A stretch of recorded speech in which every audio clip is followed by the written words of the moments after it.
Let's do this.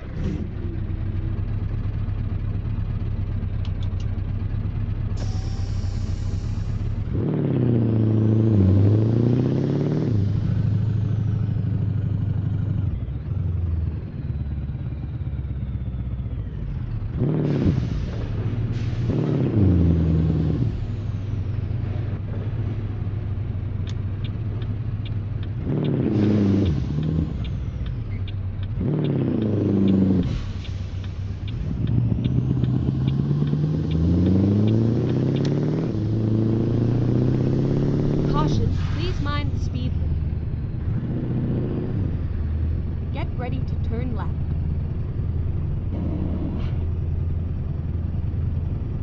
Turn left.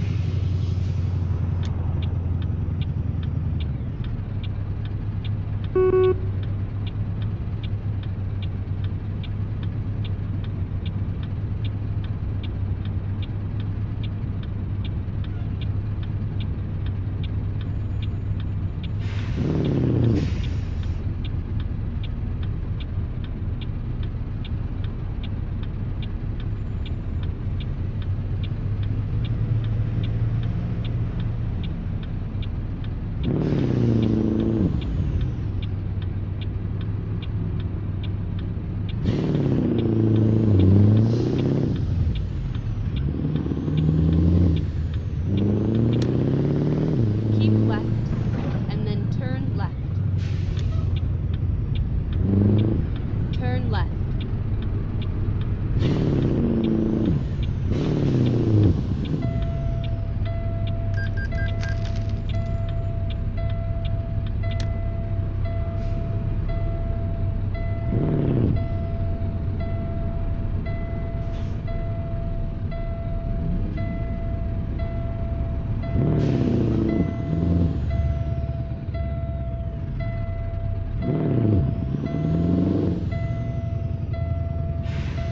You have arrived at your destination. Your route guidance is now finished.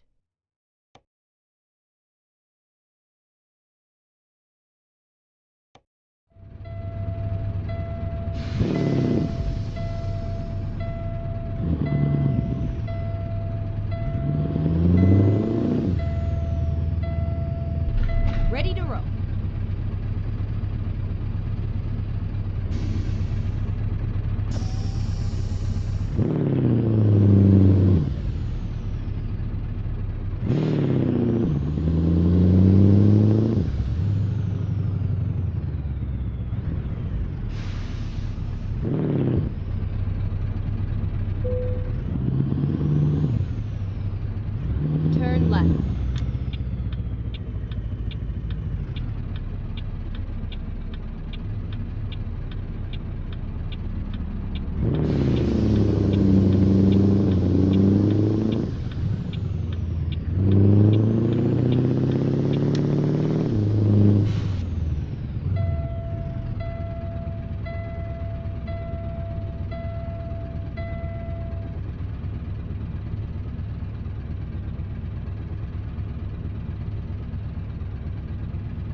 right. Good evening, everyone. It's Jonathan Tapp with the Dodge D800.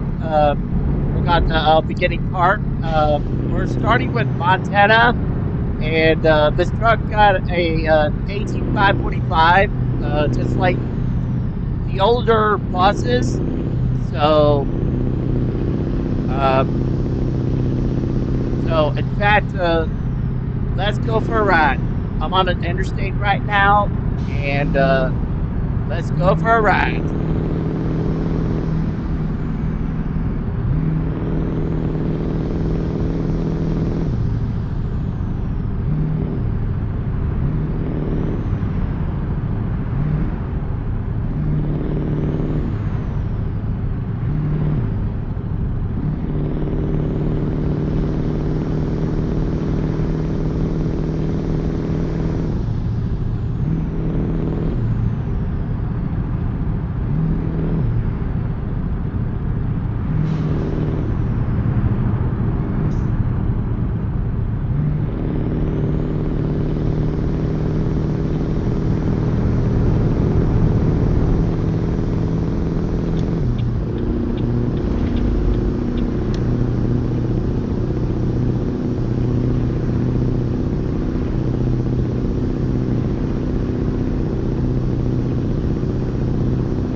Exit right.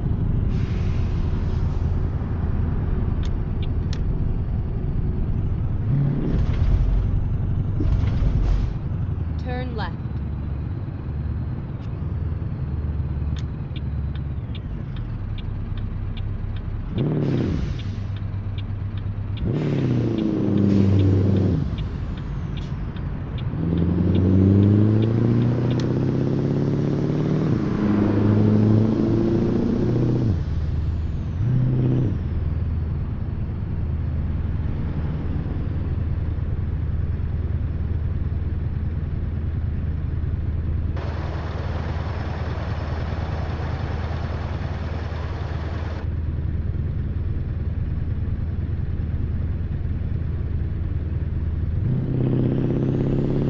Caution, please mind the speed limit.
This programming is sponsored by Central Market, featuring 31 years of celebrating New Mexico's hatch chilies with fire-roasted flavor and products throughout the store. More at centralmarket.com. Awfully messy.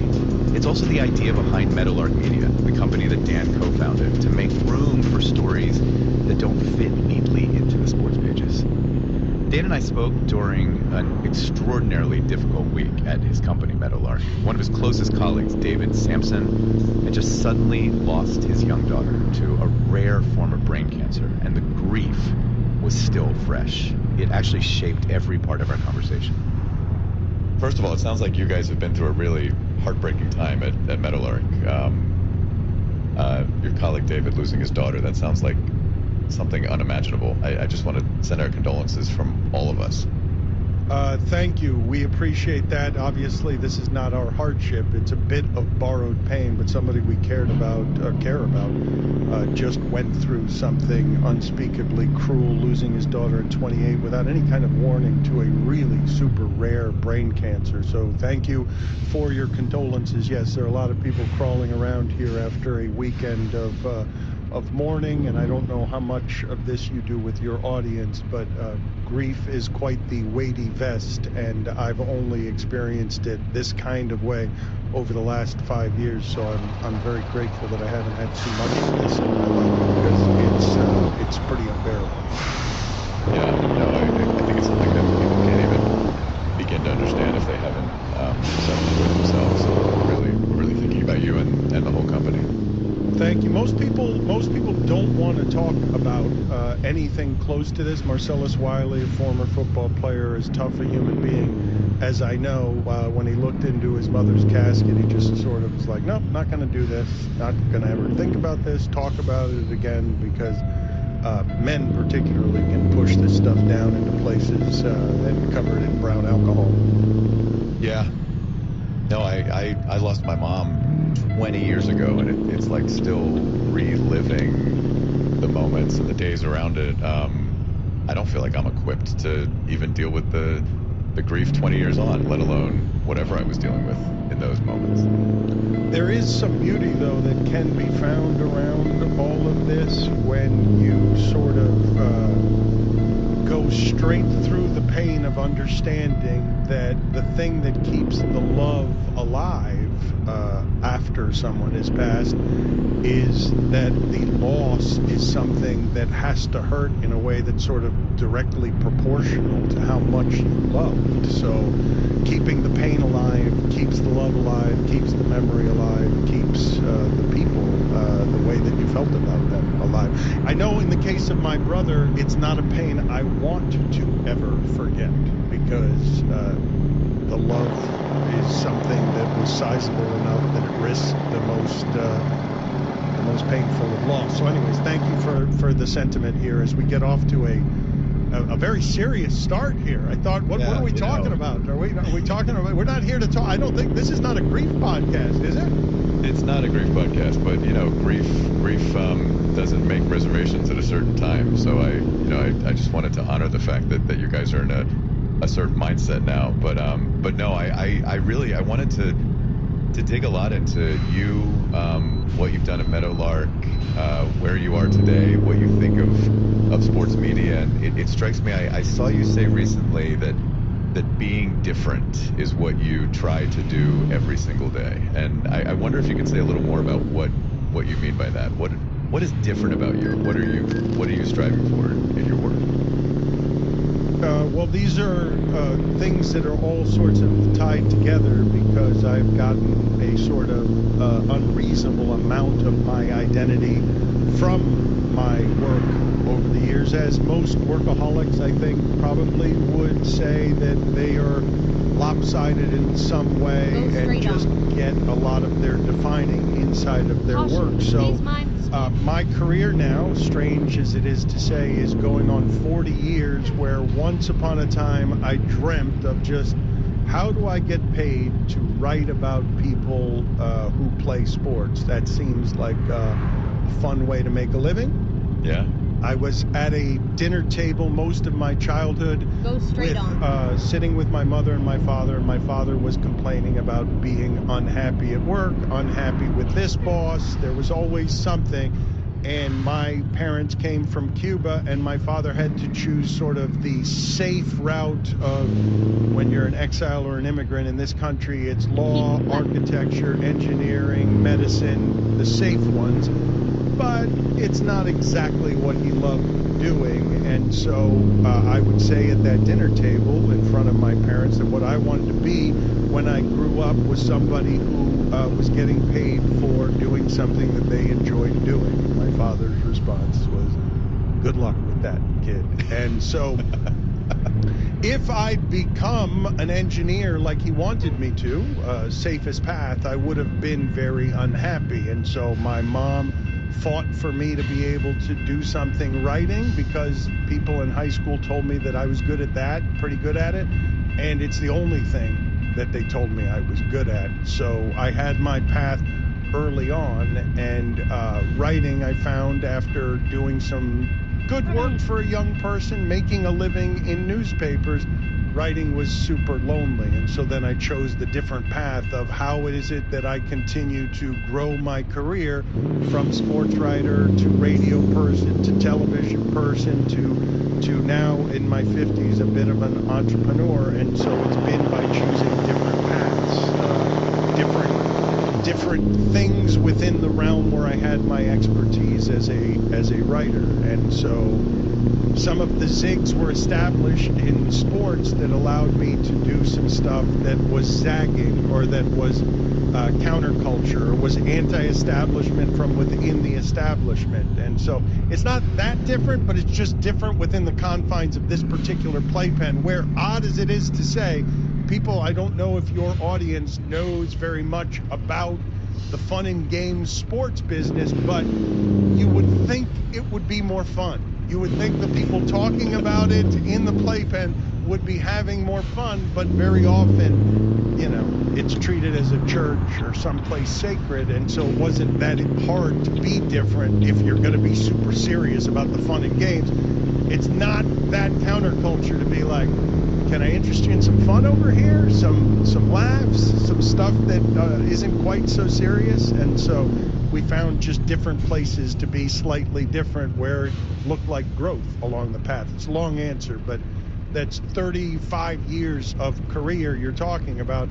And over time, I've gotten to respect the particulars less and less because I don't respect television. I think it's kind of silly, self-important, and so we've been able to play some in the margin. Dan has always had a knack for making sports feel, you know, a little less precious. Underneath the chaos and the jokes, though, he's built something that is surprisingly hard to fake, genuine closeness with his audience. You've really carved out a space, and I love a word that you often use, which is intimacy, like the relationship between, you know, you and your audience and also the people you are interviewing when you do it one-on-one. I mean, intimacy feels like a big part of it. And I think in this crazy media environment, intimacy and people who practice it is, you know, it's becoming more and more important and distinctive. I mean, what a treasure, though, a literal treasure chest our audience has provided for our company as the centerpiece of our business, because this particular medium that you and I are in right now, while it has a video form now, the deepest relationships I have with audience in this business go back to when it was all just in your head. You're imagining what's happening, but you can't see it, and it just connects you to an audience in a way that's just really unique. People are spending 3 hours a day with you, every day with you, very often in bad jobs that they need you to carry them through because they don't like the jobs that they're in. Please give me 3 hours of relief because you can allow me to escape. And now I'm on your jogs when you're exercising or trying to make time go away or go faster.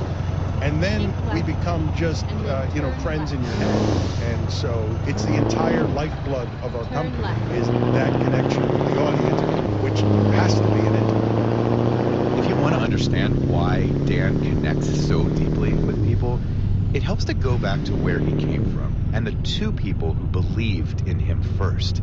His parents fled Cuba after Fidel Castro came to power, leaving behind nearly everything they knew to start over in Miami. That backdrop shaped the way Dan thinks about opportunity and belonging. I love this image of you growing up and your dad being the one who's like, oh, you want to go into sports writing? Like, good luck with that. And your mom being the one who's trying to find a way for you to follow this dream. I wonder, like, you mentioned obviously your parents were Cuban exiles. What did being in an exile family and that culture teach you, even before journalism taught you anything? So I don't know how to do much of anything else other than what it is that I'm doing. I don't know how to hang stuff up in my house. I was not taught some very basic things by my parents. But the one thing that I was taught, and it stood above all others, and its second place is not particularly close, work equals freedom. Whatever you do better be exceptional. The work better be exceptional, because freedom means a great deal to our people. When we don't have freedom in our country, we've had our childhood and our land stolen. And if you want freedom, work is the way to freedom. And the work ethic is obviously something that's taught, but also almost equally important right next to it. My brother and I, to the degree I can be self-aggrandizing and call what I do art, my brother and I make our livings, or made our livings, in artistic things that are almost not available to you in Cuba. For parents who risked everything to build a more secure life, watching both of their sons choose uncertain creative careers, that could not have been easy. Well, your dad, Poppy, who many of us know from being with you on the air all those years, I just wonder, like, having two sons who carved out such successful paths that were based on art and expression and not necessarily based on taking those safe routes that he was encouraging you to do as a boy. Like, what has he said about you and your brother and what you became? My father did not approve of my career choice. Look, I wouldn't approve. Even seeing how it worked out, if I were the father of a child, I would think it unsafe to go into writing as a profession. Who's going to pay you to write? Like, it's not... I understand why it is that he was mad at me. He worked with great sacrifice to send me to a private school with a car that had a hole in the floorboard and the glove compartment would pop open every time we hit a bump, because he could not afford the school he was sending me to, and he wanted me to be an engineer. And I had engineering scholarships, and I might as well have told him that I wanted to go get addicted to meth. Like, it just wasn't... It's not a prudent choice, the one that I made. That relentless drive to tell stories that matter has shaped Dan's entire career. But his relationship with his younger brother, David, an artist whose murals and paintings became part of Miami's identity, was the story that upended and ultimately defined his life. Coming up, we will have more from our conversation with Dan Le Batard.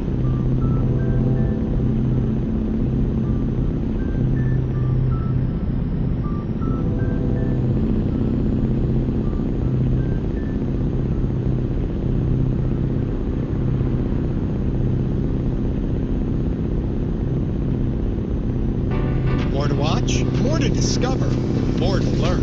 HPM Plus streams the best of PBS and Houston Public Media. Kids, drama, science, local, all in one free app. Go live with channels like TV8, Create, PBS Kids, NHK World, and more, streaming around the clock. And PBS members get full access to past seasons with Passport. Search HPM Plus on your smart and connected TVs. It's all waiting for you on HPM Plus. I'm Maria Hinojosa. Next time on Latino USA, flipping Texas. We follow two Democratic contenders trying to change the politics of the state. One of them is from South Texas and a Tejano superstar, Bobby Pulido. The other is Gina Hinojosa, running to become the next governor. The fate of the union depends on Texas right now. That's next time on Latino USA. Sundays at 7 p.m. on News 88.7. I'm Anita Rao. Embodied is WUNC's weekly radio show and podcast about sex, relationships, and health. Join me to meet people who aren't afraid to question what we think we know about intimacy, who are embracing the unique ways their bodies shape their lived experience, and who have some fascinating stories to share about their relationships. We'll take on the taboo together next time on Embodied. Sundays at 8 p.m. on News 88.7. Welcome back to Sports in America, and let's dive right back into our conversation with Dan Le Batard. Dan, what's a story you have told in your career that you feel like changed you more than it even changed your audience?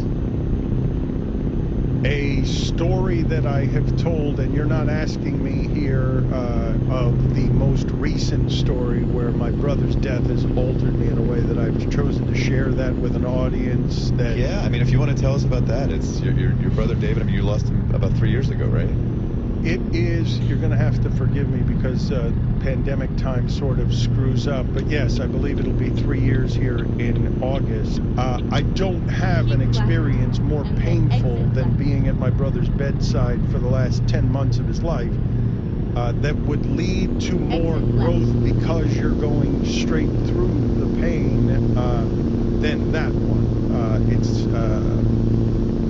It's just altering in the ways that would turn almost your life perspective upside down because it challenges some of the base principles of who you are, including whether or not you can feel joy late in life because your brother has left that as his final gift to you.